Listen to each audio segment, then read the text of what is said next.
coming soon.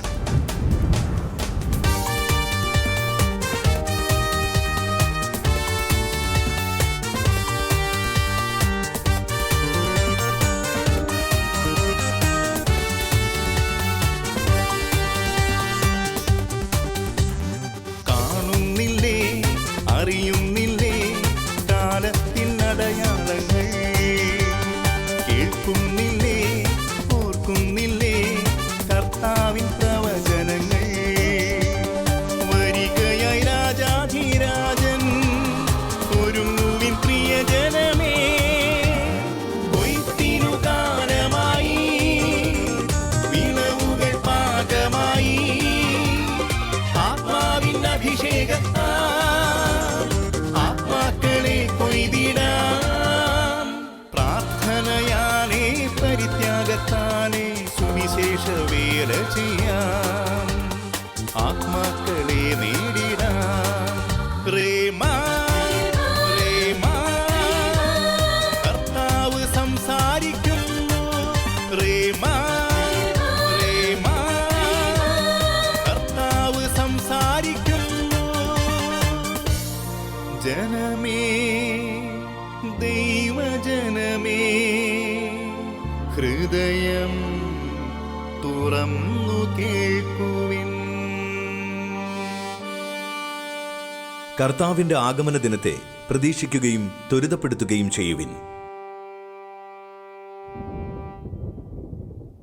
Hallelujah. കർത്താവിൽ പ്രിയപ്പെട്ടവരെ, റേമ ഈ ശുശ്രൂഷയിലേക്ക് ദൈവത്തിൻ്റെ ആത്മാവ് നമ്മെല്ലാവരെയും കൂട്ടിക്കൊണ്ടു വന്നിരിക്കുകയാണ്.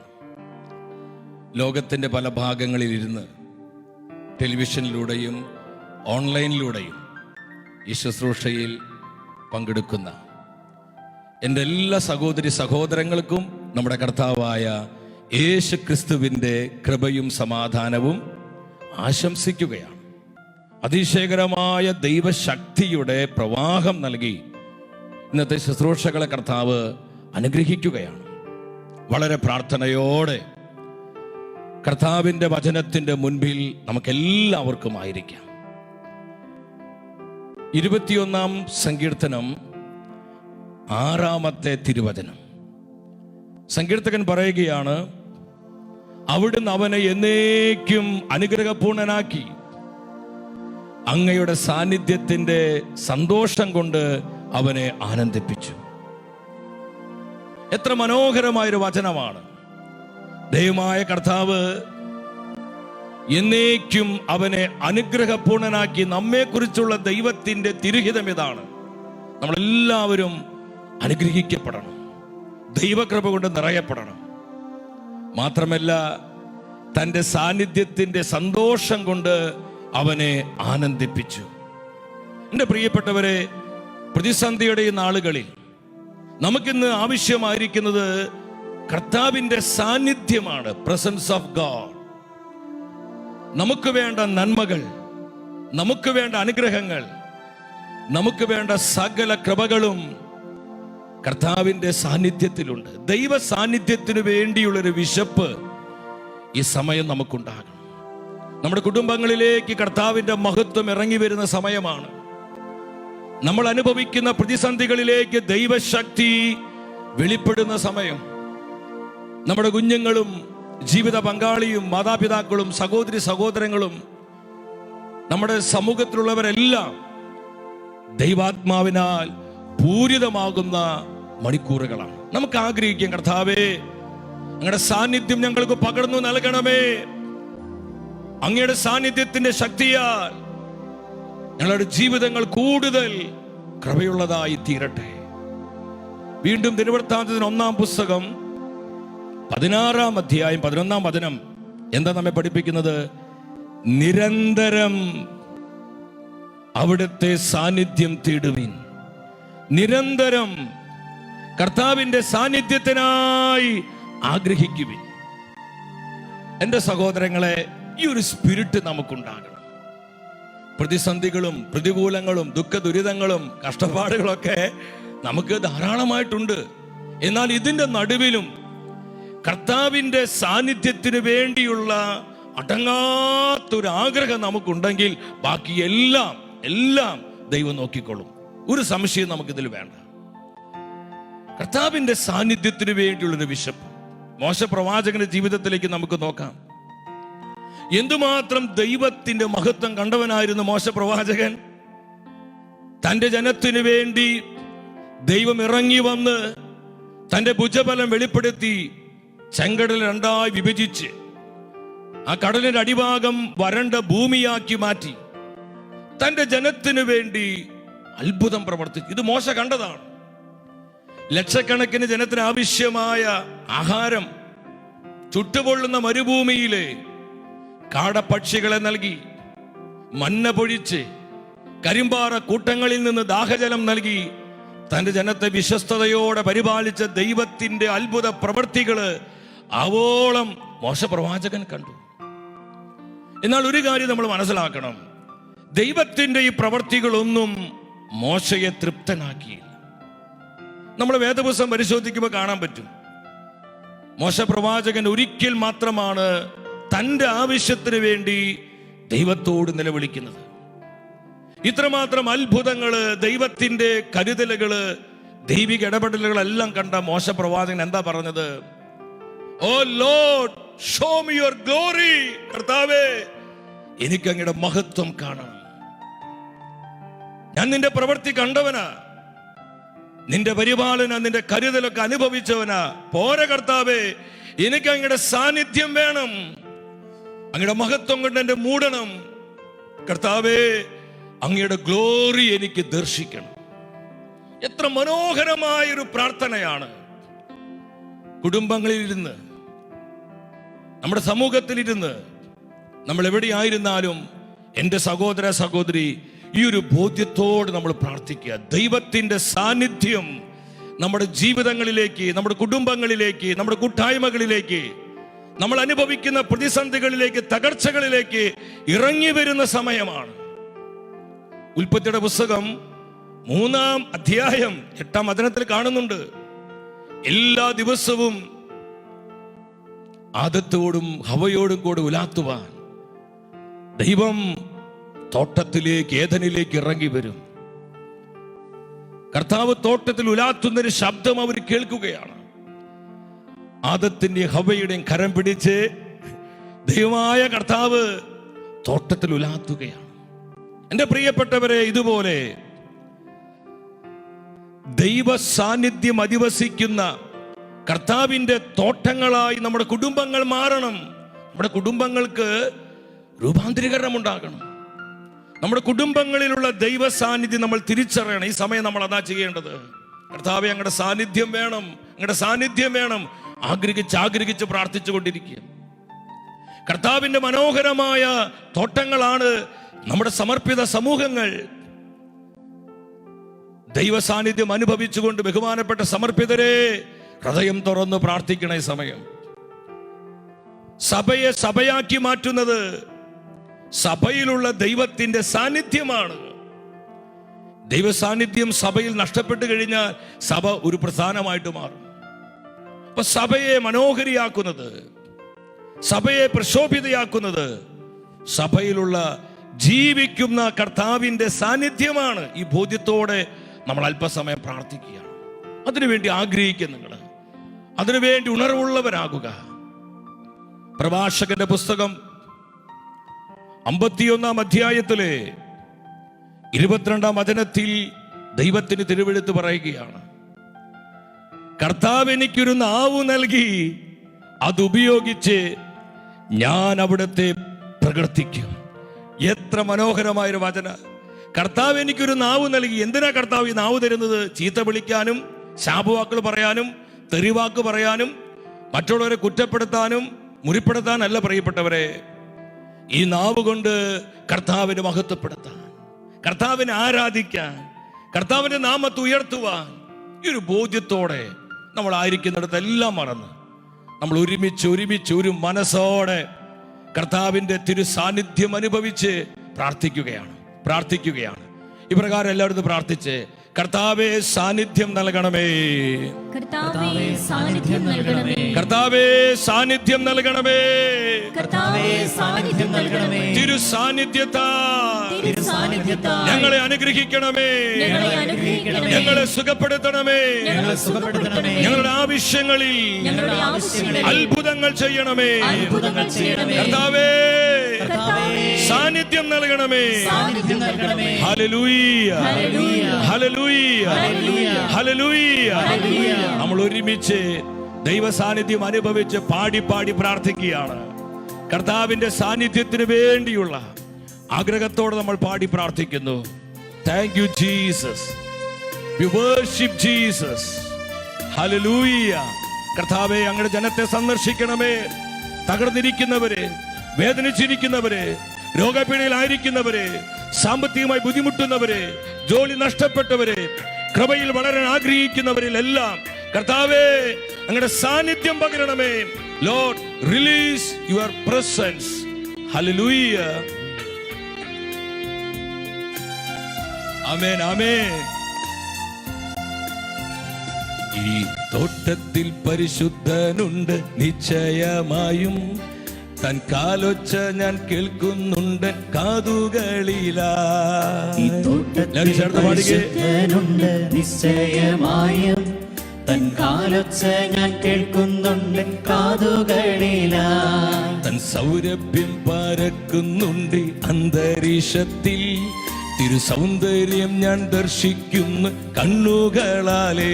കർത്താവേ സാന്നിധ്യം നൽകണമേ, മഹത്വം നൽകണമേ. ഹല്ലേലൂയ. എല്ലാവരും കണ്ണുകളാലേ. കൃപയുടെ ഉറവിടമേ, കൃപയുടെ ഉടയവനേ, അപ്പാ ജീസസ്. എല്ലാവരും ആഗ്രഹിച്ച് പാടുകേ. കൃപ വേണമപ്പ, കൃപ വേണമപ്പ, കൃപ വേണമപ്പ മക്കൾക്ക്. എത്ര പേര് ആഗ്രഹിക്കുന്നുണ്ട്? ഹൃദയം തുറന്നങ്ങ് പാടിക്കോ.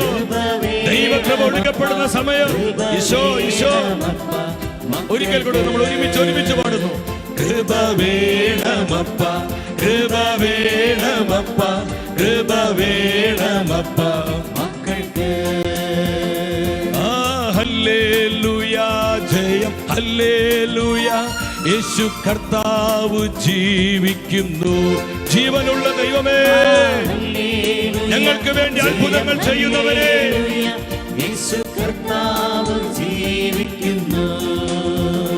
എത്ര നല്ലവൻ, മതിയായവൻ, എന്നെ കരുതുന്ന കർത്തനവൻ. ഒന്ന് പാടി പ്രാർത്ഥിച്ചാലോ? നമുക്കറിയാവുന്ന പോലെ പാടിക്കേ. അഭിഷേകം ഇറങ്ങുന്ന സമയം. എന്റെ ആവശ്യങ്ങളെല്ലാം അറിഞ്ഞിടുന്ന ഏറ്റവും അടുത്ത സഹായകൻ താൻ. ആമേൻ, ആമേൻ. കർത്താവേ കൃപ ചൊരിയണമേ, അഭിഷേകം പകരണമേ. ഏറ്റവും അടുത്ത സഹായകൻ താൻ. കൃപ വേണമപ്പ, കൃപ വേണമപ്പ, കൃപ ആവർത്തിച്ച് അഭിഷേക കൃപയ്ക്കായി ആഗ്രഹിച്ച് പാടിക്കേ. എല്ലാം മറന്ന് പാടിക്കോ. കർത്താവേ കൃപ പകരണമേ. തകർന്നിരിക്കുന്ന മക്കളിലേക്ക്, വേദനിച്ചിരിക്കുന്ന ജീവിതങ്ങളിലേക്ക്, വിവിധ രോഗങ്ങൾ കൊണ്ട് കഷ്ടപ്പെടുന്നവരിലേക്ക് കർത്താവേ കൃപ പകരണമേ, കൃപ പകരണമേ. അവിടുത്തെ കൃപയുടെ ശക്തിയാൽ നിങ്ങളുടെ ജനത്തെ അവിടുന്ന് ആശീർവദിക്കണമേ. Lord bless, bless Lord. കൃപ വേണമപ്പ, കൃപ വേണമപ്പ. ഈശോ, ഈശോ. കരങ്ങളും ഉയർത്തി സ്വരമുയർത്തി ഇടിമുഴക്ക ശക്തിയോടെ, പെരുവെള്ളത്തിന്റെ ഇരമ്പലോടെ ജീവിക്കുന്ന കർത്താവിന്റെ സാന്നിധ്യം അനുഭവിച്ച് നമ്മൾ ഒരുമിച്ച് പ്രാർത്ഥിക്കുന്നു. ഹല്ലേലൂയ, ഹല്ലേലൂയ, ഹല്ലേലൂയ. കർത്താവേ കൃപ ചൊരിയണമേ, കൃപ ചൊരിയണമേ, കൃപ ചൊരിയണമേ. ഈ ശുശ്രൂഷയിൽ പങ്കെടുത്ത് പ്രാർത്ഥിച്ചുകൊണ്ടിരിക്കുന്ന 10,000ങ്ങളിലേക്ക് ദൈവശക്തി ഇറങ്ങട്ടെ. പൈശാചിക കെട്ടുകള്, നാരിക പോരുകള്, അന്ധകാര ശക്തികള് യേശു നാമത്താൽ, യേശു രക്തത്താൽ, യേശുവിന്റെ വചനത്തിന്റെ യോഗ്യതയാൽ നിർവീര്യമാകട്ടെ. ഹല്ലേലൂയ, ഹല്ലേലൂയ, ഹല്ലേലൂയ. കർത്താവേ കൃപ ചൊരിയണമേ, കൃപ ചൊരിയണമേ, അഭിഷേകം പകരണമേ. പരിശുദ്ധാത്മാവേ, വചനത്തിന്റെ ആത്മാവായി, കൃപയുടെ ആത്മാവായി, അനുഗ്രഹത്തിന്റെ ആത്മാവായി, സൗഖ്യത്തിന്റെ ആത്മാവായി, പ്രാർത്ഥനയുടെ ആത്മാവായി 10,000-ങ്ങളിൽ കത്തിപ്പടരണമേ. Spirit move. ഹല്ലേലൂയ, ഹല്ലേലൂയ, ഹല്ലേലൂയ, ഹല്ലേലൂയ. ഈശോ, ഈശോ, ഈശോ, ഈശോ, ഈശോ, ഈശോ. കൃപ ചൊരിയണമേ, കൃപ ചൊരിയണമേ, കൃപ ചൊരിയണമേ. മക്കൾക്ക് മക്കൾക്ക് ഈശോയേ നന്ദി, ഈശോയേ നന്ദി, ഈശോയേ നന്ദി. പരിശുദ്ധ അമ്മേ, വചനത്തിൻ്റെ അമ്മേ, അമ്മ ഞങ്ങൾക്ക് വേണ്ടി പ്രാർത്ഥിക്കണം. ദൈവ സാന്നിധ്യത്തിൻ്റെ ജീവിതങ്ങളായി ഞങ്ങളെല്ലാം മാറുവാൻ, ദൈവ സാന്നിധ്യ ബോധം നഷ്ടപ്പെട്ടുകൊണ്ടിരിക്കുന്ന ഈ ലോകത്തിന് കർത്താവിൻ്റെ സാന്നിധ്യത്തെ വെളിപ്പെടുത്തുന്നവരായി ഞങ്ങളെല്ലാം രൂപപ്പെടുവാൻ അമ്മ മാതാവേ ഞങ്ങൾക്ക് വേണ്ടി പ്രാർത്ഥിക്കണമേ. സാധിക്കുന്നവര് വലതുകരം ഒന്ന് ഉയർത്തിപ്പിടിച്ച്, എല്ലാവരും ഒന്ന് ഉയർത്തിപ്പിടിച്ച്, ആരും മടിക്കണ്ട, ഉയർത്തിപ്പിടിച്ച്. ആവേ ആവേ, അമ്മേ അമ്മേ. അമ്മയോട് ചേർന്ന് നമ്മൾ പ്രാർത്ഥിച്ച് ദൈവത്തിന്റെ വചനം കേൾക്കാൻ പോവാണ്. ഹൃദയം തുറന്ന് അമ്മയോടൊപ്പം പാടി പ്രാർത്ഥിക്കുന്നു. ആവേ ആവേ, അമ്മേ അമ്മേ, അമലേ അമലേ മരിയേ. ആവേ ആവേ, അമ്മേ മാതാവേ, നമ്മുടെ സാന്നിധ്യം ഞങ്ങൾക്ക് നൽകണമേ, നമ്മുടെ മാധ്യസ്ഥം നൽകണമേ. അമ്മ ഞങ്ങളെ സഹായിക്കണമേ. ആവേ ആവേ, അമ്മേ അമ്മേ, അമലേ അമലേ മരിയേ. Ave Maria, Ave Maria, അമലേ അമലേ മരിയേ.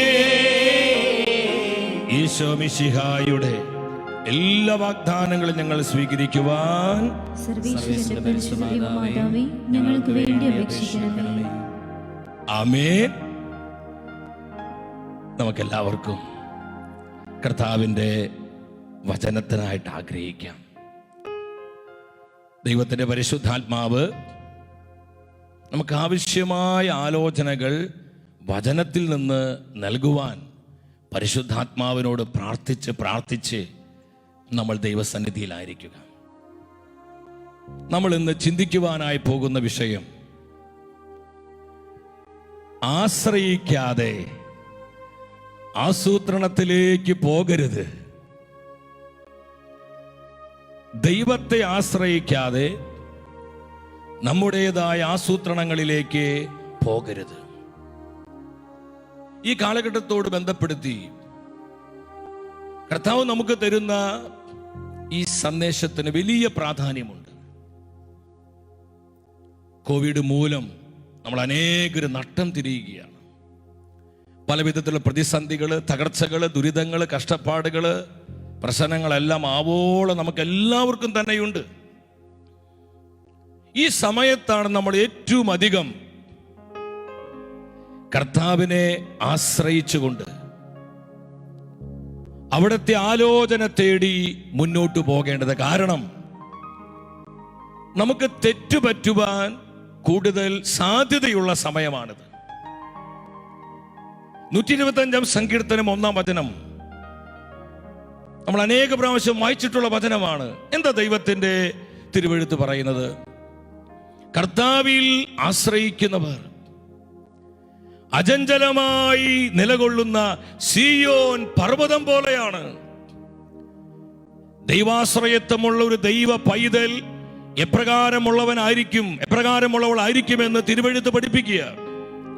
ആരെല്ലാം ദൈവത്തെ ആശ്രയിക്കുന്നുവോ അവർക്ക് എന്തൊക്കെ പ്രതിസന്ധികളോ, പ്രതികൂലങ്ങളോ, തകർച്ചകളോ, കഷ്ടപ്പാടുകളോ, ദുരിതങ്ങളോ എന്തു തന്നെ ഉണ്ടായാലും അവർ അചഞ്ചലമായി നിലകൊള്ളുന്ന സീയോൻ പർവ്വതം പോലെയാണ്.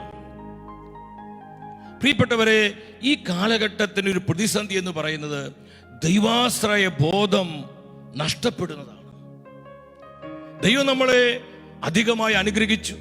ആത്മീയമായും ബൗദ്ധികമായും എന്തുമാത്രം നന്മകളാണ്. നമ്മുടെ ചിന്തകൾക്ക് അപ്പുറമായി ഒരുപാട് അനുഗ്രഹങ്ങൾ ദൈവം നമ്മുടെ ജീവിതത്തിലേക്ക് ചൊരിഞ്ഞു. ഈ അനുഗ്രഹങ്ങളും നന്മകളൊക്കെ നമ്മുടെ ജീവിതത്തിലേക്ക് കടന്നു വന്നപ്പോൾ പലർക്കും അവിടെ തെറ്റുപറ്റുകയാണ്. ഇനി ദൈവമില്ലെങ്കിലും, ദൈവത്തെ ആശ്രയിച്ചില്ലെങ്കിലും കാര്യങ്ങൾ മുന്നോട്ട് കൊണ്ടുപോകുവാനുള്ള സെറ്റപ്പ് ഇപ്പോൾ ആയിട്ടുണ്ട്. ഇനി ദൈവാശ്രയത്വം അത്ര ഇല്ലെങ്കിലും കാര്യങ്ങളൊക്കെ ഭംഗിയായി നടക്കുവാനുള്ള ചുറ്റുപാടുകളൊക്കെ ഇപ്പൊ നമുക്കായിട്ടുണ്ട്. ഈ ഒരു തെറ്റായ ചിന്ത പലപ്പോഴും ദൈവാശ്രയത്വത്തിൽ നിന്ന് നമ്മളെ അകറ്റിക്കളഞ്ഞിട്ടുണ്ട്. പ്രിയപ്പെട്ടവരെ, ജോബിന്റെ പുസ്തകത്തിൽ നമ്മൾ കാണുന്നുണ്ട്. 21-ാം അധ്യായം 13-14 വചനങ്ങളാണ്. ഞാൻ പലപ്പോഴും ആവർത്തിച്ച് വായിക്കുന്ന ഒരു വചനമാണിത്. അവർ ദൈവത്തോട് പറയുന്നു, ദൈവമേ, ഞങ്ങളെ വിട്ടു പോവുക, അങ്ങയുടെ മാർഗങ്ങൾ അറിയാൻ ഞങ്ങൾ ആഗ്രഹിക്കുന്നില്ല. ആ വചനം എല്ലാവരും ശ്രദ്ധിച്ച്. ദൈവമേ, ഞങ്ങളെ വിട്ടു പോവുക. ഇനി ദൈവമില്ലെങ്കിലും ഞാൻ നേരത്തെ സൂചിപ്പിച്ചതുപോലെ കാര്യങ്ങൾ മുന്നോട്ട് പോകാനുള്ള സെറ്റപ്പുകളുണ്ട് നമുക്ക്. ദൈവത്തിന്റെ മാർഗങ്ങള്, ദൈവത്തിന്റെ ആലോചനകള്, ദൈവം തരുന്ന സന്ദേശങ്ങള്, ദൈവിക ദൂതുകള്, വചനത്തിന്റെ മർമ്മങ്ങള് സ്വീകരിക്കുവാൻ പലരും താല്പര്യപ്പെടുന്നില്ല. പ്രിയപ്പെട്ടവരെ, ഇവിടെ ദൈവമക്കളായി നമ്മൾ ശ്രദ്ധിക്കണം. നമ്മൾ വളരെ ശ്രദ്ധയുള്ളവരാകണം. ആരെല്ലാം ദൈവത്തെ മുറുകെ പിടിക്കുന്നുവോ, ദൈവമാകുന്ന ഏക സാധ്യതയെ ആരെല്ലാം ആശ്രയിക്കുന്നുവോ, അവർക്ക് നിരാശപ്പെടുവാൻ ദൈവം സമ്മതിക്കുകയില്ല. ദൈവത്തിന്റെ ശക്തി അവരെ മുന്നോട്ട് നയിക്കുന്നത് കാണാൻ പറ്റും. എത്ര അനുഭവങ്ങൾ ഇതിനുള്ള ബന്ധത്തിൽ നമുക്ക് കാണുവാനായിട്ട് കഴിയും. ജോഷുവ പ്രവാചകനെ ദൈവം പറഞ്ഞു, ജോഷുവ, നീ പേടിക്കണ്ട, മോശയോട് കൂടെ എന്നതുപോലെ എന്റെ സാന്നിധ്യം നിന്നോട് കൂടെയുണ്ട്. ആയുഷ്കാലത്തിൽ ആർക്കും നിന്നെ പരാജയപ്പെടുത്താൻ പറ്റത്തില്ല. പ്രവാചകനായ ജോഷുവ ദൈവത്തെ ആശ്രയിച്ചപ്പോൾ ദൈവം നൽകിയ വാഗ്ദാനമാണിത്. ആരെല്ലാം ദൈവത്തെ ആശ്രയിക്കുന്നുവോ, ആരെല്ലാം ദൈവമായ കർത്താവിനെ മുറുകെ പിടിക്കുന്നുവോ, അവരെ തകർക്കുവാൻ, തളർത്തുവാൻ, നശിപ്പിക്കുവാൻ, ഇല്ലാതാക്കാൻ ഈ ലോകത്തിലെ ഒരു തിന്മയ്ക്കും ഒരു ശക്തിക്കും സാധ്യമല്ല എന്നുള്ള സത്യം എന്റെ പ്രിയപ്പെട്ടവരെ നമ്മൾ മറന്നു പോകരുത്. ദൈവത്തെ ആശ്രയിക്കാതെ നമ്മുടെ സ്വന്തം ബുദ്ധിയിൽ ആശ്രയിച്ച് നമ്മുടേതായ ആസൂത്രണങ്ങളിലേക്ക് നമ്മൾ പോകുമ്പോൾ എന്താ നമുക്ക് സംഭവിക്കുന്നത്? നമ്മുടെ പിതാവായ അബ്രഹാമിന്റെ ജീവിതത്തിലോട്ട് നമുക്ക് വരാം. ഉൽപ്പത്തിയുടെ പുസ്തകം 12-ാം അധ്യായം 1 മുതൽ 10 വരെയുള്ള വചനങ്ങൾ നമ്മൾ വായിക്കുമ്പോൾ കാണാൻ പറ്റും. ദൈവം അബ്രഹാമിനോട് പറഞ്ഞു, അബ്രഹാമേ, നീ നിന്റെ പിതൃഭവനത്തെയും ബന്ധുമിത്രങ്ങളെയും നിന്റെ ദേശത്തെയും വിട്ട് ഞാൻ കാണിച്ചു തരുന്ന ദേശത്തേക്ക് നീ പോവുക. അത്ര എളുപ്പമുള്ള കാര്യമല്ല ദൈവം ചോദിച്ചത്. ദൈവം പലപ്പോഴും നമ്മോട് ആവശ്യപ്പെടുന്നത് നമുക്ക് പലപ്പോഴും ഇഷ്ടമില്ലാത്ത കാര്യമായിരിക്കും. ഒരു സംശയം വേണ്ട. ദൈവം നമ്മോട് പലപ്പോഴും ചെയ്യുവാനായി നമ്മളെ നിർബന്ധിക്കുന്നത് നമുക്ക് ഏറ്റവും വേദനാജനകമായ, ബുദ്ധിമുട്ടുള്ള, അനുസരിക്കാൻ വളരെ പ്രയാസമുള്ള ചില കാര്യങ്ങളായിരിക്കും. പക്ഷെ ദൈവമായ കർത്താവാണ് പറയുന്നത്, ദൈവത്തിന് ഒരിക്കലും തെറ്റുപറ്റുകയില്ല. നമ്മുടെ നന്മ മാത്രമാണ് ദൈവം ആഗ്രഹിക്കുന്നത്. പക്ഷെ ദൈവസ്വരത്തോട് യെസ് പറയാൻ അബ്രഹാം വലിയ വില കൊടുക്കേണ്ടി വന്നു. 4-ാം വചനത്തിലോട്ട് വരിക. എന്താ വചനം പറയുന്നത്? കർത്താവിന്റെ ശബ്ദം അനുസരിച്ച് അബ്രഹാം പുറപ്പെട്ടു. അബ്രഹാം യാത്ര ചെയ്യുകയാണ്. ദൈവം തന്നോട് പറഞ്ഞ കാര്യം അബ്രഹാം അനുസരിക്കുകയാണ്. ഇവിടെ നമുക്കൊരു ദൂത് കിടപ്പുണ്ട് പ്രിയപ്പെട്ടവരെ. നമ്മുടെ ജീവിതങ്ങൾ അനുഗ്രഹിക്കപ്പെടണമെങ്കിൽ, നമ്മുടെ കുടുംബങ്ങൾ പരിശുദ്ധാത്മ അനുഭവത്തിൽ നിറയണമെങ്കിൽ, നമ്മുടെ ഉദ്യമങ്ങളിലും വ്യാപാരങ്ങളിലും ദൈവശക്തി ഇറങ്ങി വരണമെങ്കിൽ കർത്താവിനോടുള്ള അനുസരണത്തിൽ നമ്മൾ വളരുവാൻ തയ്യാറാകണം. നമ്മൾ വളരെ ഒബീഡിയന്റ് ആകണം. വിശ്വാസികളുടെ പിതാവായ അബ്രഹാം ഉയർത്തപ്പെട്ടതിന് കാരണം കർത്താവിനോടുള്ള ഈ ഒബീഡിയൻസ് ആണ്, അനുസരണമാണ്. അബ്രഹാം പുറപ്പെടുക. 5-ാം വചനം എന്താ പറയുന്നത്? ദൈവമായ കർത്താവ് പറഞ്ഞതുപോലെ അബ്രഹാം ഭാര്യ സാറയൊക്കെ കൂട്ടി യാത്ര ചെയ്തു. അങ്ങനെ കാനാൻ ദേശത്തേക്ക് പുറപ്പെട്ട് അവിടെ എത്തിച്ചേർന്നു. ഇനി നമ്മൾ ശ്രദ്ധിക്കണം, ഇപ്പോൾ അബ്രഹാം നിൽക്കുന്ന ദൈവം പറഞ്ഞ സ്ഥലത്താണ്. കാനാൻ ദേശത്ത് അബ്രഹാം എത്തി. എന്നാൽ ഈ കാനാൻ ദേശത്ത് അബ്രഹാം എത്തിയപ്പോൾ അബ്രഹാം നേരിടേണ്ടി വന്ന പ്രതിസന്ധി എന്തായിരുന്നു? ഉൽപ്പത്തിയുടെ പുസ്തകം 12-ാം അധ്യായം 10-ാം വചനം പറയുന്നുണ്ട്, അവിടെ ഒരു ക്ഷാമമുണ്ടായി. കടുത്ത ക്ഷാമമായിരുന്നതിനാൽ ഈജിപ്തിൽ പോയി പാർക്കാമെന്ന് കരുതി അബ്രാം അങ്ങോട്ട് തിരിച്ചു. ഈ വചനം നമുക്ക് വലിയൊരു മുന്നറിയിപ്പാണ് പ്രിയപ്പെട്ടവരെ നൽകുന്നത്. ദൈവം പറഞ്ഞ സ്ഥലത്ത് അബ്രഹാം നിന്നപ്പോൾ ഒരു ക്ഷാമം ഉണ്ടാവുകയാണ്. ഒരു ക്ഷാമമല്ല, കടുത്ത ക്ഷാമം. പലപ്പോഴും നമ്മൾ ആശയക്കുഴപ്പത്തിലാകുന്നത്, സംശയത്തിലാകുന്നത് ഇങ്ങനെയുള്ള ചില സാഹചര്യങ്ങൾ വരുമ്പോഴാണ്. ദൈവം പറഞ്ഞിട്ടല്ലോ ഞാൻ ഈ ബിസിനസ് ചെയ്ത്, പിന്നെ എന്തുകൊണ്ട് ഈ ബിസിനസ് തകർന്നു?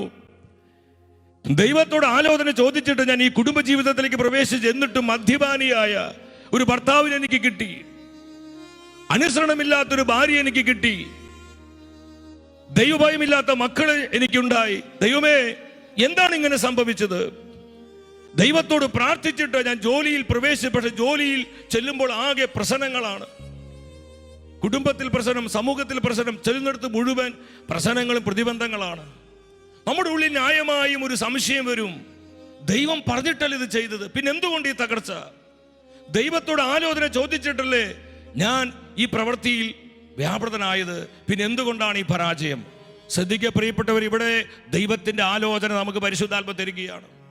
ഒരു കാര്യം നമ്മൾ മനസ്സിലാക്കണം, ദൈവം പറഞ്ഞെടുത്ത് നിൽക്കുമ്പോഴും ദൈവം പറഞ്ഞത് അനുസരിച്ച് മുന്നോട്ട് പോകുമ്പോഴും പ്രശ്നങ്ങളും പ്രതിസന്ധികളും തകർച്ചകളും ദുരിതങ്ങളും ഉണ്ടാവുകയില്ല എന്ന് നമ്മൾ ആരും കരുതരുത്. ഉണ്ടാവും. പക്ഷേ ഈ പ്രതിസന്ധികളെല്ലാം അതിജീവിക്കുവാനുള്ള ആത്മശക്തി നമ്മുടെ കർത്താവ് നമുക്ക് തരികയാണ്. ഹല്ലേലൂയ! അതാണ് ദൈവത്തിന്റെ പ്രവൃത്തി. ഈ പ്രശ്നങ്ങൾ നമ്മളെ മുക്കിക്കളയുവാൻ, ഈ പ്രതിസന്ധികളിൽ നമ്മൾ തകർന്നു പോകാൻ ഒരിക്കലും ദൈവമായ കർത്താവ് അനുവദിക്കില്ല. പ്രിയപ്പെട്ടവരെ, എന്തുമാത്രം അനുഭവങ്ങൾ ഇതിനുള്ള ബന്ധത്തിൽ നമുക്ക് സാക്ഷ്യപ്പെടുത്താൻ കഴിയും.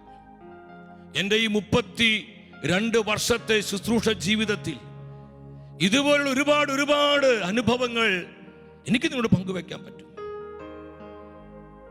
ഒരു കാര്യം നിങ്ങൾ മനസ്സിലാക്കുക, ദൈവം പറഞ്ഞിട്ടാണ് നമ്മളിതൊക്കെ ചെയ്യുന്നതെങ്കിൽ ദൈവത്തിൻ്റെ സപ്പോർട്ട് ഉണ്ടാകും.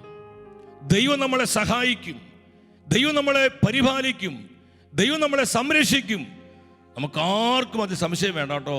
ഒരുപാട് ആകുലപ്പെട്ട് മക്കളെ ഓർത്ത്, കുടുംബത്തെ ഓർത്ത്, ജീവിതത്തെ ഓർത്ത്, മുന്നിൽ നിൽക്കുന്ന ചില പ്രതിസന്ധികളെ ഓർത്ത് ആകുലപ്പെട്ട് ഭാരപ്പെട്ട് മനസ്സ് കലങ്ങിയിരിക്കുന്ന ആയിരങ്ങളെ ഈ ശുശ്രൂഷയിൽ കർത്താവിൻ്റെ കണ്ണുകൾ കാണുന്നുണ്ട്. എൻ്റെ സഹോദര സഹോദരി, നീ അസ്വസ്ഥപ്പെടണം. ഈ വചനത്തിൽ അങ്ങ് വിശ്വസിച്ചോ, ദൈവം പ്രവർത്തിക്കും. ഇവിടെ അബ്രഹാമിന് പറ്റിയ മിസ്റ്റേക്ക് എന്താണെന്നറിയോ? ഈ കടുത്ത ക്ഷാമം വന്നപ്പോൾ ദൈവത്തെ ആശ്രയിക്കേണ്ടതിന് പകരം, ദൈവത്തോട് ആലോചന ചോദിക്കേണ്ടതിന് പകരം സ്വന്തം ബുദ്ധിയിൽ ആശ്രയിക്കുക. ഇവിടെയാണ് കുഴപ്പം പറ്റുന്നത്. എല്ലാവരും ഇത് ശ്രദ്ധിക്കണം. സ്വന്തം ബുദ്ധിയിൽ ആശ്രയിച്ചുകൊണ്ട് അബ്രഹാം ചിന്തിച്ചു, ഈജിപ്തിലേക്ക് പോകാം, സമ്പൽ സമൃദ്ധമായ ഈജിപ്തിലേക്ക് പോയാൽ ഈ പ്രശ്നത്തെ താൽക്കാലികമായിട്ട് മറികടക്കാം. ഇത് ദൈവത്തിന്റെ പദ്ധതി ആയിരുന്നില്ല, ഇത് അബ്രഹാമിന്റെ ആസൂത്രണമായിരുന്നു. പ്രിയപ്പെട്ടവരെ, ഞാൻ ആദ്യമേ പറഞ്ഞു, പ്രതിസന്ധികളിലും കഷ്ടതകളിലും ദുരിതങ്ങളിലും ഞെരുക്കങ്ങളിലുമാണ് നമ്മൾ ഏറ്റവും അധികം കർത്താവിൻ്റെ ശബ്ദം കേൾക്കേണ്ടത്, കർത്താവിൻ്റെ ആലോചന തിരിച്ചറിയേണ്ടത്. കാരണം അവിടെയാണ് നമ്മളെല്ലാം പലപ്പോഴും വഴിതെറ്റിപ്പോകുന്നത്. നമ്മൾ പലപ്പോഴും തെറ്റായ മാർഗത്തിലേക്ക് വ്യതിചലിച്ചു പോകുന്നത്. ഇവിടെ നിങ്ങൾ ശ്രദ്ധിക്കണം, ദൈവത്തിൻ്റെ ആലോചന ഇല്ലാതെ അബ്രഹാം ഈജിപ്തിലേക്ക് പോയി. ഈ പോക്കാണ് അബ്രഹാമിന്റെ ജീവിതത്തിലെ പല പ്രശ്നങ്ങൾക്കും തകർച്ചയ്ക്കും നാശത്തിനും കാരണമായത്.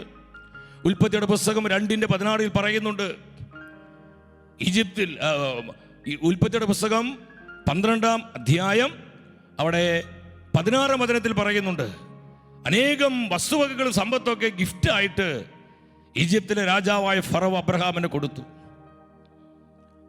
ഈ സമ്പത്തും ഈ വസ്തുവകകളും അബ്രഹാം ലഭിച്ച സർവന്റ് ആയിരുന്നു ഹാഗാർ. ഇതെല്ലാം പിന്നീട് അബ്രഹാമിന്റെ വ്യക്തി ജീവിതത്തിലും കുടുംബത്തിലൊക്കെ പ്രശ്നങ്ങളും തകർച്ചകളും നാശനഷ്ടങ്ങളും വരുത്തി വയ്ക്കുക ഇടയാവുകയാണ്. ഇവിടെ നമുക്ക് ദൈവം തരുന്ന ആലോചന എന്താ പ്രിയപ്പെട്ടവരെ?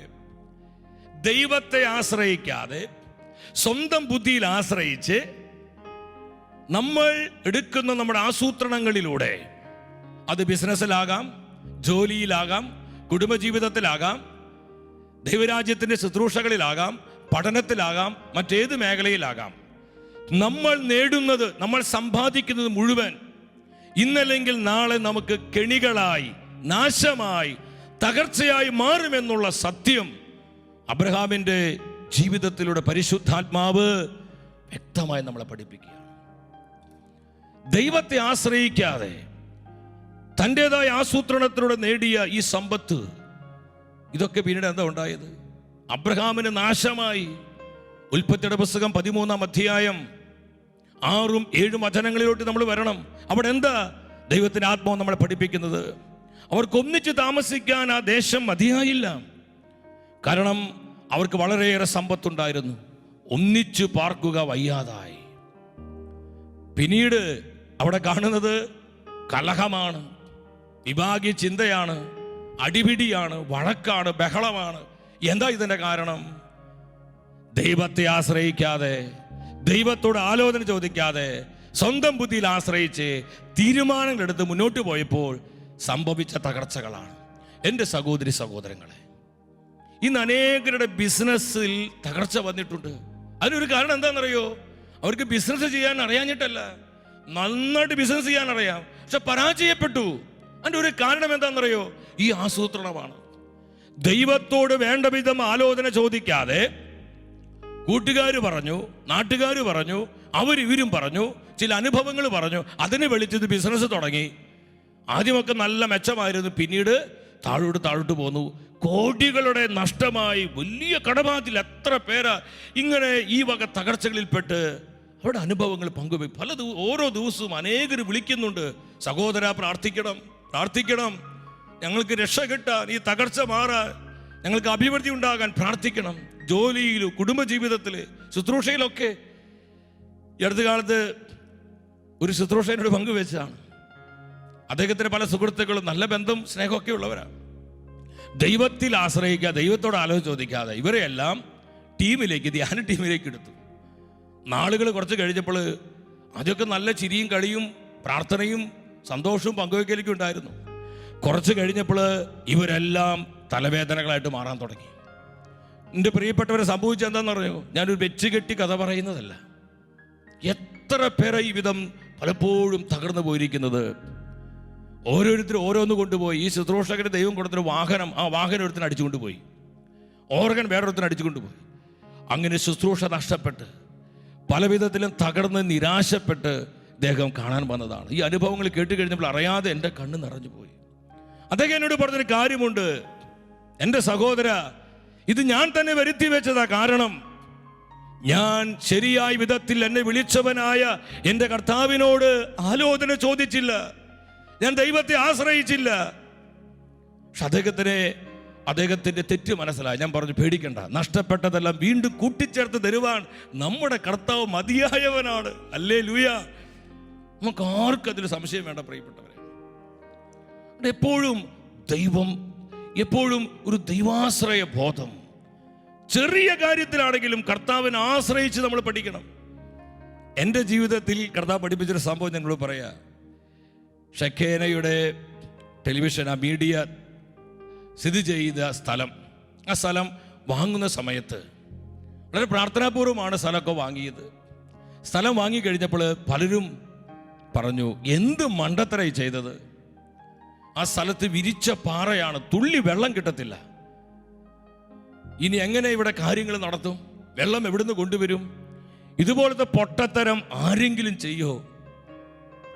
കുറച്ച് കഴിഞ്ഞപ്പോൾ അറിയാതെ എൻ്റെ ഉള്ളിലും, ദൈവമേ, ഒരു കാര്യം എനിക്ക് മനസ്സിലായി, ദൈവം ചതിക്കുന്നവനല്ല, വാക്ക് പറഞ്ഞ് ചതിക്കുന്നവനല്ല നമ്മുടെ കർത്താവ്. ഞാൻ ചിന്തിച്ചു, കർത്താവിന് എന്തെങ്കിലും മറ്റൊരു പദ്ധതി ഉണ്ടായിരിക്കും.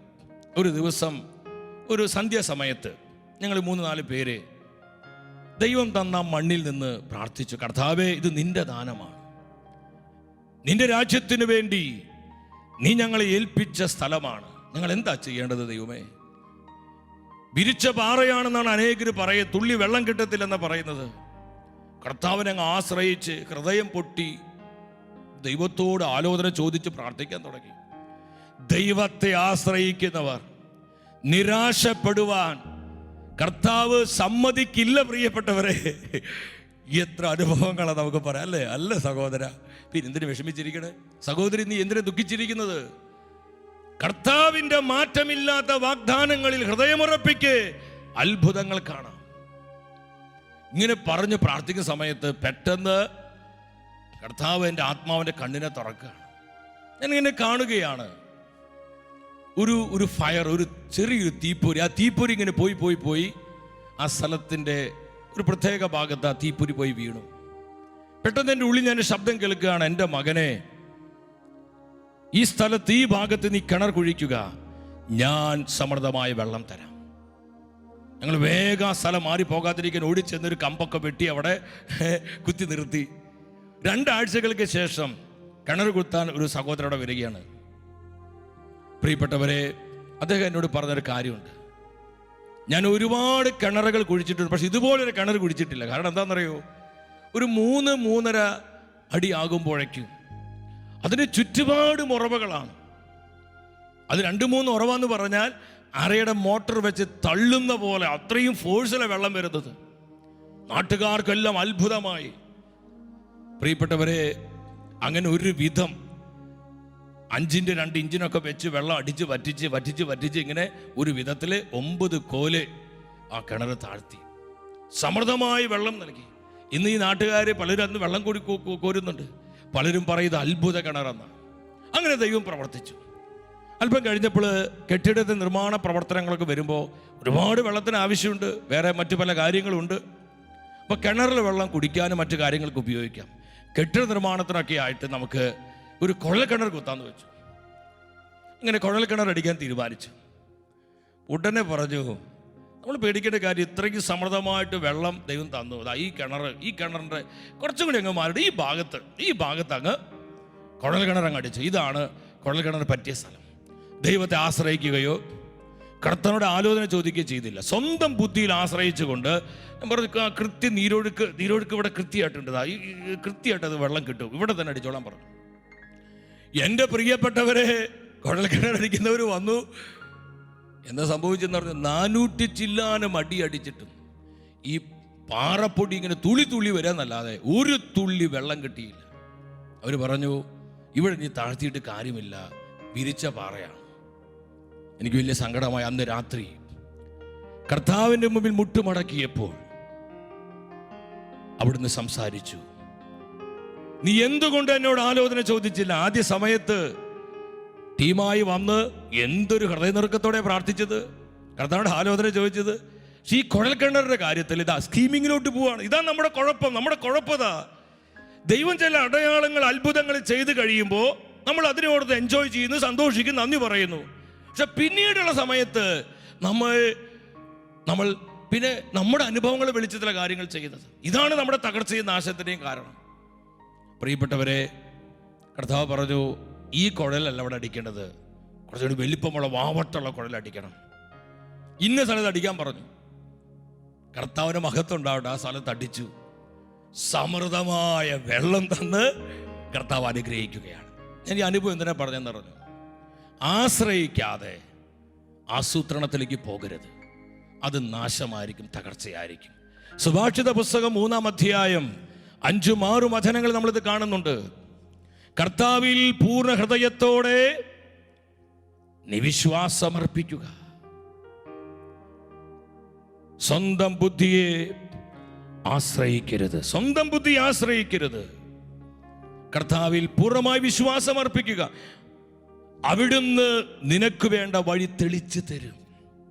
അതുകൊണ്ട് അനുഭവങ്ങൾ പറയുന്നതോ കൂട്ടുകാർ പറയുന്നതോ നമ്മുടെ സാഹചര്യങ്ങൾ പറയുന്നതോ ഒന്നുമല്ല. എപ്പോഴും ദൈവത്തെ ആശ്രയിക്കണം. ശാലോമിലെ മാത്യു സാർ, എനിക്ക് ഒത്തിരി ഇഷ്ടമാണ് മാത്യു സാറിൻ്റെ വിശ്വാസം വളരെ ഒരു നിഷ്കളങ്കമായ വിശ്വാസ കർത്താവിനോട്. ഞാൻ ഇപ്രകാരം കേട്ടിട്ടുണ്ട്, അദ്ദേഹത്തിന് ശാലോമിന്റെ ശുശ്രൂഷയ്ക്ക് വേണ്ടി സിംഗപ്പൂർക്ക് പോവാണ്. സിംഗപ്പൂർ പോണ സമയത്ത് മാത്യു സാറ് ദൈവത്തോട് ചോദിച്ചു, ദൈവമേ, സിംഗപ്പൂർ ശുശ്രൂഷയ്ക്ക് പോവാണ്, ഞാൻ ശുശ്രൂഷയ്ക്ക് പോകുമ്പോൾ ഷൂസ് ഇട്ട് പോണോ ചെരുപ്പിട്ട് പോകണം ദൈവമേ? നമ്മളിത് കേൾക്കുമ്പോൾ ഇതുപോലൊരു പൊട്ടത്തരം, ഇതെന്നാ ഒരു മണ്ടത്തരം നടന്ന പ്രാർത്ഥനയെ നമുക്ക് തോന്നും. നമുക്ക് പലർക്കും ഒരു ചിരി വരും. ഇത് ചിരിക്കാനുള്ള സമയമല്ല പ്രിയപ്പെട്ടവരെ. മാത്യു സാറ് പ്രാർത്ഥിച്ചതിൽ അർത്ഥമുണ്ട്. നമ്മൾ ചിന്തിക്കും, ദൈവം നമുക്ക് കോമൺ സെൻസ് തന്നിട്ടില്ലേ, വിവേകം തന്നിട്ടില്ലേ, വിവരം തന്നിട്ടില്ലേ? പിന്നെ എന്തിനാ ഈ ചെറിയ കാര്യത്തിൽ പോലും ദൈവത്തോട് ആലോചന ചോദിക്കുന്നത്, ദൈവത്തെ ആശ്രയിക്കുന്നത്? ഇതൊക്കെ കൊടുക്കുന്ന എക്സ്ട്രീം അല്ലേ? അല്ല പ്രിയപ്പെട്ടവരെ, ഇതാണ് നമുക്ക് സേഫ്, ഇതാണ് നമുക്ക് ബ്ലെസ്സിങ്, ഇതാണ് നമുക്ക് സുരക്ഷിതത്വം തരുന്നത്. നമ്മൾ മറക്കരുത്. സാറ് പ്രാർത്ഥിച്ച്, കർത്താവേ, ഷൂസ് ഇട്ട് പോണോ ചെരുപ്പിട്ട് പോണോ? കർത്താവ് പറഞ്ഞു, മോനെ മാത്യു, നീ ഷൂസ് ഇട്ട് പോവുക. അദ്ദേഹം ഈ അനുഭവം ഞാൻ കേട്ട് എൻ്റെ കണ്ണ് നിറഞ്ഞു പോയി, ഒരു ചെറിയ കാര്യത്തിൽ പോലും. അതുകൊണ്ട് കുഞ്ഞുങ്ങളെ വിദ്യാഭ്യാസ സമയത്ത് അവർ ഏത് കോഴ്സ് എടുക്കണം, ഏത് കോളേജിൽ പഠിക്കണം, ദൈവത്തോട് ആലോചന ചോദിക്കണം. ബിസിനസ്സിൽ ആലോചന ചോദിക്കണം, ജോലിയിൽ ആലോചന ചോദിക്കണം, ദൈവരാജ്യ ശുശ്രൂഷകളിൽ ദൈവത്തോട് ആലോചന ചോദിക്കണം. ഓരോ പ്രതിസന്ധിയും ദൈവത്തിന് സംസാരിക്കാനുള്ള സാഹചര്യമാണെന്ന് നമ്മൾ തിരിച്ചറിയണം പ്രിയപ്പെട്ടവരെ. ഇതാണ് നമ്മൾ മനസ്സിലാക്കേണ്ടത്. അബ്രഹാമിന്റെ ജീവിതം ദൈവത്തെ പഠിപ്പിക്കുകയാണ്. ഇതുപോലെ മോശയുടെ ജീവിതത്തിലുണ്ടായി. സംഖ്യയുടെ പുസ്തകത്തിൽ നമ്മൾ കാണുന്നുണ്ട് 20-ാം അധ്യായം 1 മുതൽ 12 വരെയുള്ള വചനങ്ങളിലെ ഇസ്രായേൽ ജനം സീൻ മരുഭൂമിയിലെത്തി. അവർ കാദേശിൽ കൂടാരം അടിച്ചു. വെള്ളം കിട്ടുന്നില്ല. വെള്ളം കിട്ടാതെ ഈ ജനം പിറുപിറുക്കാനും മുറുമുറുക്കാനും തുടങ്ങുകയാണ്. മോശയ്ക്ക് സങ്കടമായി. മോശ ദൈവത്തെ വിളിച്ച് കരയാൻ തുടങ്ങി. ദൈവമായ കർത്താവ് പറഞ്ഞ, മോശ, നീ പേടിക്കണ്ട. 7-ാം വചനത്തിൽ നമ്മൾ കാണുന്നുണ്ട്, നീ പാറയോട് ആജ്ഞാപിക്കുക, എൻ്റെ ജനത്തിന് ഞാൻ വെള്ളം നൽകും. കർത്താവിൻ്റെ വാക്കനുസരിച്ച് മോശ വടിയെടുത്ത് പോവാണ്. 10ഉം 11ഉം വചനങ്ങൾ ശ്രദ്ധിക്കണം. മോശ ഈ പാറയുടെ അരികിലെത്തി. ദൈവം പറഞ്ഞതുപോലെ ആജ്ഞാപിച്ചു, വെള്ളം വരുന്നില്ല. മോശയ്ക്ക് അരിശമായി. ധിക്കാരികളെ, നിങ്ങൾക്ക് ഞാനാണ് വെള്ളം തരേണ്ടതെന്നൊക്കെ പറഞ്ഞ് ദൈവം ആഗ്രഹിക്കാത്ത വാക്കുകളങ്ങ് പറയാണ്. ഇവിടെ നമ്മൾ ശ്രദ്ധിക്കേണ്ടത്, നമ്മൾ എത്ര വലിയ ശുശ്രൂഷകരാണെങ്കിലും അഭിഷേകമുള്ളവരാണെങ്കിലും ദൈവത്തോടുള്ള ആശ്രയത്വം നഷ്ടപ്പെട്ട ഇതുപോലെ ഇരിക്കും കാര്യങ്ങൾ. എന്താ മോശയുടെ ജീവിതത്തിൽ ഉണ്ടായത്? മോശ വടിയെടുത്ത്, കർത്താവ് പാറയോട് ആജ്ഞാപിക്കാനേ പറഞ്ഞുള്ളൂ, പക്ഷെ മോശ അനുസരണക്കേട് കാണിച്ചു, ദൈവത്തെ ആശ്രയിച്ചില്ല. മോശ പാറയ്ക്കിട്ട് 2 അടി അങ്ങ് കൊടുത്തു. 2 അടി കൊടുത്തു. പക്ഷെ ദൈവം തന്റെ ജനത്തോട് കരുണ കാണിച്ചു. ദൈവം കരുണയുള്ളവനായതുകൊണ്ട് ജനത്തിന് ആവശ്യമായ ദാഹജലം സമൃദ്ധമായി ദൈവം പകർന്നു കൊടുത്തു. എന്തുകൊണ്ട് ഈ മോശ ഈ പാറയ്ക്കിട്ട് അടിച്ചത്? കാരണം ഇതിനേക്കാൾ മുൻപ് മറ്റൊരു അവസരത്തിലെ പുറപ്പാട് പുസ്തകം 17-ാം അധ്യായം 5ഉം 6ഉം 7ഉം വചനങ്ങൾ നമ്മൾ വായിക്കുമ്പോൾ നമുക്ക് മനസ്സിലാകും. മരുഭൂമിയിലെ കരിമ്പാറ കൂട്ടങ്ങളിൽ വെള്ളം കിട്ടാതെ ജനം ദാഹിച്ചപ്പോൾ അന്ന് ദൈവം പറഞ്ഞു, മോശേ, നിന്റെ കയ്യിലെ വടിയെടുത്ത് നീ പാറയ്ക്കിട്ട് അടിച്ചാൽ മതി, പാറയിൽ നിന്ന് വെള്ളം വരും. ഈ ഒരു അനുഭവം കിടപ്പുണ്ട്. ഈ ഒരു ദൈവത്തിന്റെ പ്രവൃത്തി മോശയ്ക്ക് അറിയാം. ഒരു കാര്യം നമ്മൾ മനസ്സിലാക്കുക, നമ്മുടെ ചില അനുഭവങ്ങൾ നമ്മളെ ചതിക്കും പ്രിയപ്പെട്ടവരെ, അത് മറക്കരുത്. അതുകൊണ്ട് പറഞ്ഞ അനുഭവങ്ങളിലൊന്നല്ല നമ്മൾ ആശ്രയിക്കേണ്ടത്, ദൈവമായ കർത്താവിലായിരിക്കണം. ഞാൻ എന്തോരിത് കണ്ടതാ, എന്തോരം കേട്ടതാ, എനിക്കിതൊക്കെ ചെയ്യാൻ പറ്റും. ഓവർ കോൺഫിഡൻസ് നല്ലതല്ല പ്രിയപ്പെട്ടവരെ. ദൈവത്തിൽ ആശ്രയിച്ച് നീ ആത്മധൈര്യത്തിലോട്ട് വാ. ദൈവത്തിൽ ആശ്രയിച്ച് ദൈവം ഏൽപ്പിച്ച പ്രവർത്തികൾ ചെയ്യും. അവിടെ റിസൾട്ട് ഉണ്ടാകും, അവിടെ അനുഗ്രഹം ഉണ്ടാകും, അവിടെ ദൈവത്തിന്റെ മിറക്കിൾസ് ഉണ്ടാകും. മോശ ഈ ചിന്ത ഉള്ളിൽ കിടപ്പുണ്ട്.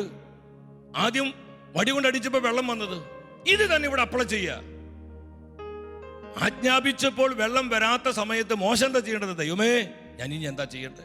ഉടനെ ചോദിക്കണം ദൈവത്തോട്, അടുത്ത സ്റ്റെപ്പ് എന്താണ്, ഞാൻ എന്ത് ചെയ്യണം?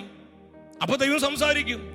പക്ഷെ അതിന് മെനക്കെടാതെ, അതിന് തയ്യാറാവാതെ സ്വന്തം ബുദ്ധിയിൽ ആശ്രയിച്ച് മോശ മുന്നോട്ട് പോയി പാറയ്ക്കിട്ട് അടി കൊടുത്തു. മോശയോടുള്ള സ്നേഹം കൊണ്ടല്ല, തൻ്റെ ജനത്തോടുള്ള സ്നേഹവും കരുണയും നിമിത്തം ദൈവം സമൃദ്ധമായി വെള്ളം കൊടുത്തു. പക്ഷെ എന്താ പറ്റിയെന്ന് പറഞ്ഞു.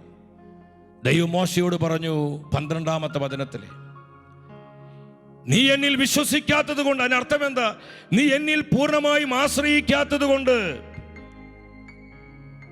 എന്റെ ജനത്തെ കാനാൻ ദേശത്തേക്ക്, പാലും തേനും ഒഴുകുന്ന പ്രോമിസ് ലാൻഡിലേക്ക് എത്തിക്കുന്നത് നിങ്ങളായിരിക്കുകയില്ല, നീ ആയിരിക്കുകയില്ല.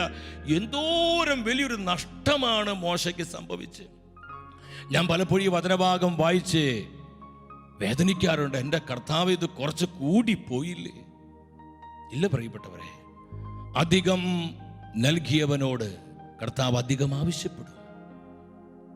ഇസ്രായേൽ ജനത്തിന് ദൈവം തൻ്റെ പ്രവർത്തികൾ കാണിച്ചു കൊടുത്തു. മോശയ്ക്ക് ദൈവം തൻ്റെ ഹൃദയമാണ് കാണിച്ചു കൊടുത്തത്, തൻ്റെ മനസ്സാ കാണിച്ചു കൊടുത്തത്. ആ മോശയാ ഈ ഫൗള് ചെയ്തത്. ചിന്തിച്ചു നോക്കി എൻ്റെ പ്രിയപ്പെട്ടവരെ, ദൈവത്തെ ആശ്രയിക്കാതെ സ്വന്തം ബുദ്ധിയിൽ ആശ്രയിച്ച് മോശ പ്രവാചകൻ അവൻ്റെതായ ആസൂത്രണത്തിലേക്ക് പോയപ്പോൾ അവൻ്റെ ജീവിതത്തിൽ നഷ്ടമുണ്ടായി, നാശമുണ്ടായി, തകർച്ചയുണ്ടായി. ഇതിലൂടെ എല്ലാം എന്താ പരിശുദ്ധാത്മ നമ്മെ അറിയിക്കുന്നത്? എപ്പോഴും എവിടെയും കർത്താവിനെ ആശ്രയിക്കുക. പ്രതിസന്ധിയുടെ നാളുകളിൽ കർത്താവിനെ മാത്രം നോക്കിക്കൊണ്ട് ജീവിക്കേണ്ട നാളുകളാണിത്. ഈ സത്യം മനസ്സിലാക്കി വിശ്വസ്തയോടെ നമ്മളെ പരിപാലിക്കാൻ കഴിയുന്ന കർത്താവിനെ ആശ്രയിക്കുക. പ്രിയപ്പെട്ടവരെ, ദൈവം അത്ഭുതങ്ങൾ ചെയ്യും. ദൈവത്തിനൊന്നും അസാധ്യമല്ല. ഷെക്കേന ടെലിവിഷനുള്ള ബന്ധത്തിലും 100 ആവശ്യങ്ങളുണ്ട്. ഇത് നടന്ന് മുന്നോട്ട് പോകണമെങ്കിൽ ലക്ഷക്കണക്കിന് പൈസയൊക്കെ ആവശ്യമുണ്ട്. മാനുഷികമായി ചിന്തിച്ചാൽ ഒരു എത്തും പിടുത്തം കിട്ടത്തില്ല. എന്നാൽ കർത്താവിൻ്റെ മുമ്പിൽ മുട്ടുമടക്കി അവിടുത്തെ ആശ്രയിക്കുമ്പോൾ ഈ കഠിനമായ പ്രതിസന്ധിയുടെയും ഞെരുക്കത്തിൻ്റെയും മധ്യേ വിശ്വസ്തയോടെ കർത്താവ് പരിപാലിക്കുകയാണ്, കർത്താവ് വഴി നടത്തുകയാണ്. കാരണം ഇത് ദൈവത്തിൻ്റെ മിഷനാണ്, ഇത് കർത്താവിൻ്റെ പ്രവൃത്തിയാണ്. പ്രിയപ്പെട്ടവരെ, നമ്മൾ പാടുന്നില്ലേ, വാഗ്ദത്തം ചെയ്തവൻ വാക്കുമാറുമോ?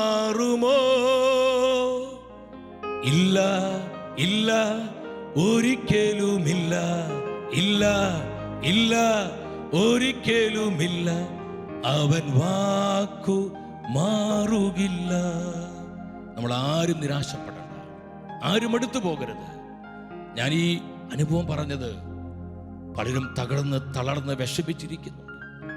100 കണക്കിന് ആൾക്കാരാണ് വാട്സപ്പിൽ മെസ്സേജ് അയച്ചത്. പ്രാർത്ഥിക്കണം, പ്രാർത്ഥിക്കണം, പ്രാർത്ഥിക്കണം. നമ്മൾ ഇനി അതിനൊക്കെ വേണ്ടി പ്രാർത്ഥിക്കാൻ പോവാണ്. എൻ്റെ പ്രിയപ്പെട്ടവരെ, പരിശുദ്ധാത്മ നൽകുന്ന ഈ ആലോചന സ്വീകരിച്ചുകൊണ്ട് ഒരു നിമിഷം ഇരു കാര്യങ്ങളെന്ന് സ്വർഗത്തിലേക്ക് ഉയർത്തിപ്പിടിച്ച് നമുക്ക് കർത്താവിൻ്റെ മുന്നിൽ അനുദപിക്കാം. കർത്താവിനെ ആശ്രയിക്കാതെ, കർത്താവിൻ്റെ ആലോചന തേടാതെ, അനുഭവങ്ങളിലും പരിചയങ്ങളിലും ആശ്രയിച്ച് നമ്മൾ നടത്തിയ ആസൂത്രണങ്ങൾ, അതിലൂടെ നമുക്കുണ്ടായ ചില നഷ്ടങ്ങൾ, നമുക്കുണ്ടായ ചില തകർച്ചകൾ, ദുരിതങ്ങൾ, ഇതിലേക്കെല്ലാം ദൈവകൃപ ഒഴുകപ്പെടുവാൻ, ദൈവശക്തി ഇറങ്ങി വരുവാൻ, ഈ തലങ്ങളെയെല്ലാം ദൈവത്തിന്റെ ആത്മാവ് ഏറ്റെടുത്ത് അനുഗ്രഹിക്കുവാൻ ഇരു കരങ്ങളും ഉയർത്തി നമ്മുടെ മധ്യയുള്ള ജീവിക്കുന്ന കർത്താവിന്റെ സാന്നിധ്യം അനുഭവിച്ച് എല്ലാം മറന്ന് ഹൃദയം തുറന്ന് വിളിക്ക്. പ്രിയപ്പെട്ടവരെ, ആരും ശ്രദ്ധിക്കേണ്ട. ഈ കർത്താവ് പ്രവർത്തിക്കുന്ന സമയം, കർത്താവ് ഇടപെടുന്ന സമയം, നമുക്ക് വേണ്ടി കൃപകൾ തരുന്ന സമയം, എല്ലാവരും ഉച്ചത്തിൽ വിളിക്കുന്നു, ഈശോയേ, ഹല്ലേലൂയ, ഹല്ലേലൂയ, ഹല്ലേലൂയ, ഹല്ലേലൂയ. കൃപ ചൊരിയണമേ, കൃപ ചൊരിയണമേ, അഭിഷേകം പകരണമേ. കുടുംബങ്ങളിലേക്ക് ദൈവശക്തി ഇറങ്ങി വരട്ടെ. ഞങ്ങൾ അനുഭവിക്കുന്ന പ്രതിസന്ധികളിലേക്ക്, തകർച്ചകളിലേക്ക്, നഷ്ടങ്ങളിലേക്ക് ദൈവകൃപ വ്യാപരിക്കട്ടെ. ഹല്ലേലൂയ, ഹല്ലേലൂയ, ഹല്ലേലൂയ. പരിശുദ്ധാത്മാവേ വരണമേ, പരിശുദ്ധാത്മാവേ പ്രവർത്തിക്കണമേ, പരിശുദ്ധാത്മാവേ ഇടപെടണമേ. Spirit move. ഹല്ലേലൂയ, ഹല്ലേലൂയ, ഹല്ലേലൂയ. കൃപ നിറയട്ടെ, കൃപ നിറയട്ടെ, കൃപ നിറയട്ടെ, കൃപ നിറയട്ടെ. ഹല്ലേലൂയ, ഹല്ലേലൂയ. എല്ലാവരും വിളിച്ചു വിളിച്ചു പ്രാർത്ഥിച്ചു. കൃപയുടെ ഉറവിടവനേ, ആമേൻ. കൃപയുടെ ഉറവിടവേ, കൃപയുടെ ഉറവിടവേ, ആമേൻ. കൃപ വേണമപ്പ, കൃപ വേണമപ്പ, കൃപ വേണമേ. ഞങ്ങൾ അനുഭവിക്കുന്ന തകർച്ചകളിലേക്ക് കൃപ പകരുക, കൃപ പകരുക. കൃപ വേണമപ്പ മക്കൾക്ക് ഒരിക്കൽ കൂടെ കൃപ വേണമപ്പ കൃപ വേണമപ്പ കൃപ വേണമപ്പ മക്കൾക്ക് ഈശോയെ നന്ദി ഈശോയെ നന്ദി വേണമപ്പ കൃപ വേണമപ്പ മക്കൾക്ക്. ഏദൻ തോട്ടത്തിലൂടെ ഉലാത്തിയ അതേ കർത്താവ് ഇന്ന് രാത്രിയിൽ നമ്മുടെ കുടുംബങ്ങളിലൂടെ, നമ്മുടെ സമൂഹങ്ങളിലൂടെ, നമ്മുടെ ദേശങ്ങളിലൂടെ, നമ്മൾ അനുഭവിക്കുന്ന പ്രതിസന്ധികളിലൂടെ, നമ്മുടെ ആവശ്യങ്ങളിലൂടെ ഉലാത്തുകയായിരുന്നു. പ്രിയപ്പെട്ടവരെ, വരും ദിനങ്ങളിൽ നിങ്ങൾക്ക് ഇതിന്റെ റിസൾട്ട് അനുഭവിക്കാൻ പറ്റും. പലരും കർത്താവ് സൗഖ്യമാക്കി, അനുഗ്രഹിച്ചു, ആവശ്യങ്ങളെ ഈശോ ആശീർവദിച്ചു.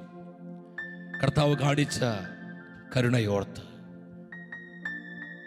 കർത്താവ് നമ്മോട് കാണിച്ച കൃപയോർത്ത് നമുക്ക് നന്ദി പറയാം. നിങ്ങളെല്ലാവരും റേമ ഈ ശുശ്രൂഷയ്ക്ക് വേണ്ടി പ്രാർത്ഥിക്കണം. വ്യക്തിപരമായി നിങ്ങൾ എനിക്ക് വേണ്ടി പ്രാർത്ഥിക്കണം. കർത്താവിൻ്റെ ജ്ഞാനം കൊണ്ട് നിറയാൻ ദൈവം ഏൽപ്പിച്ച ഈ ഉത്തരവാദിത്തങ്ങളെല്ലാം വിവേകത്താലും ദൈവിക ആലോചനയാലും നടത്തുവാൻ വേണ്ടി നിങ്ങൾ പ്രാർത്ഥിക്കണം. നിങ്ങളുടെ പ്രാർത്ഥന വിഷയങ്ങൾ ഞങ്ങൾ അറിയിക്കണം. ഷെക്കേന ടെലിവിഷനിൽ പലപ്പോഴും ഡിസ്പ്ലേ ചെയ്യാറുണ്ട്. നിങ്ങൾക്ക് വേണ്ടി 24 മണിക്കൂറും പ്രാർത്ഥിക്കുന്ന പ്രാർത്ഥന സമൂഹം ഇവിടെയുണ്ട്. ഏത് സമയത്ത് നിങ്ങളുടെ ആവശ്യങ്ങൾ നിങ്ങൾക്ക് എഴുതി അറിയിക്കാം. ഒപ്പം ഷെക്കേന ടെലിവിഷന് വേണ്ടി പ്രാർത്ഥിക്കണം. ഈ മാധ്യമ ശുശ്രൂഷ കർത്താവ് ആഗ്രഹിക്കുന്ന പോലെ ജനലക്ഷങ്ങൾക്ക് അനുഗ്രഹമായി മാറാം. ഇനിയും ഒരുപാട് ദൂരം നമ്മൾ മുന്നോട്ട് പോകാനുണ്ട്. നിങ്ങൾ അനേകരോട് ഷെക്കേന ടെലിവിഷനെ കുറിച്ച് പറയണം.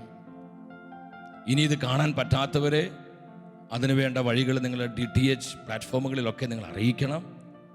ഒപ്പം ഒരുപാട് ആവശ്യങ്ങളുണ്ട്.